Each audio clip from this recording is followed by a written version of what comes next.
शैतानिर्रजीम बिस्मिल्लाहिर्रहमानिर्रहीम। अस्सलामु अलैकुम वरहमतुल्लाहि वबरकातुह। Dear students, today's lecture topic is comprehension of unit number 4, A Nation's Strength। आज का लेक्चर का टॉपिक है comprehension. Unit number 4 a nation strength की कंप्रीहेंशन हम हल करेंगे। इसमें दिए गए क्वेश्चंस के आंसर्स हम लोग लिखेंगे। कंप्रीहेंशन क्या है?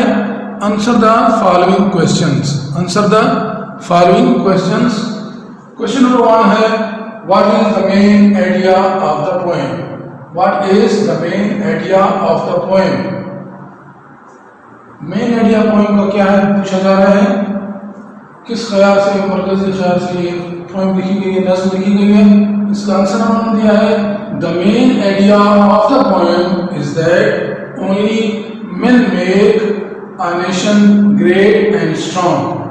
The main idea of the poem is that only men make a nation great and strong. यानी मरकजी ख्याल जो है इस पोएम का वो ये है कि सिर्फ मुल्क के लोग ही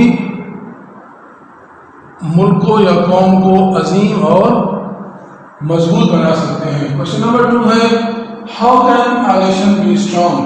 how can a nation be strong? मुल्क या कौम किस तरह मजबूत हो सकती है? तो हम लोगों ने इसमें पढ़ा था कुछ स्टैंजाज में कि किस तरह एक नेशन स्ट्रांग हो सकती है। तो उसका हमने आंसर दिया है, nation become strong with the people who work hard and honestly for the nation and face problems boldly. A nation becomes strong with the people who work hard and honestly for the nation and face problems boldly। यानी एक कौम या मुल्क उन लोगों से मजबूत हो सकती है, उन लोगों के जरिए से जो मुल्क के लिए सख्त मेहनत से काम करते हैं, ईमानदारी से काम करते हैं और मुल्क के लिए ही जो मुश्किलात और मसाइब हैं वो बहादुरी से, जुर्रत से फेस भी करते हैं, उनका मुकाबला भी करते हैं। क्वेश्चन नंबर 3 है, who makes sacrifices for the nation? Who makes sacrifices for the nation? यानी कौम के लिए, मुल्क के लिए कौन लोग होते हैं जो कुर्बानियां देते हैं? तो कौन लोग होते हैं? इस पोएम में पढ़ा था स्टैंजा में, only brave people sacrifice for the nation. Only brave people sacrifice for the nation. यानी बहादुर लोग ही मुल्क या कौम के लिए कुर्बानियां देते हैं। क्वेश्चन नंबर 4 है हमारे पास, rewrite the poem and tell how many stanzas it has and how many lines each stanza has.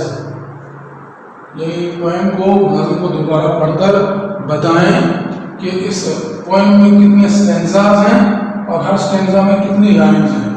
तो इसका आंसर हमने लिखा है, there are 3 stanzas in the poem and each stanza has 4 lines. There are 3 stanzas in the poem and each stanza has 4 lines।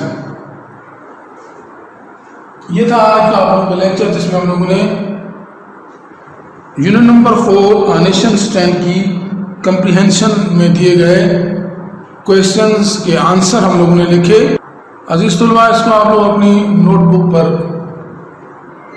Copy करेंगे, लिखेंगे सही तरीके से, अच्छे तरीके से मार्जिन लाइंस दोनों साइड से बनाकर। पहली लाइन में आप लोगों ने सबका रूटीन की तरह आप लोगों ने यूनिट का नाम बोल्ड अल्फ़ाबेट्स में लिखना है, फिर कंप्रीहेंशन और इसके बाद answer and question and answer लिखने हैं आप लोगों ने। तो सही तरीके से अपना काम जारी रखें। टेक केयर, अल्लाह हाफिज़।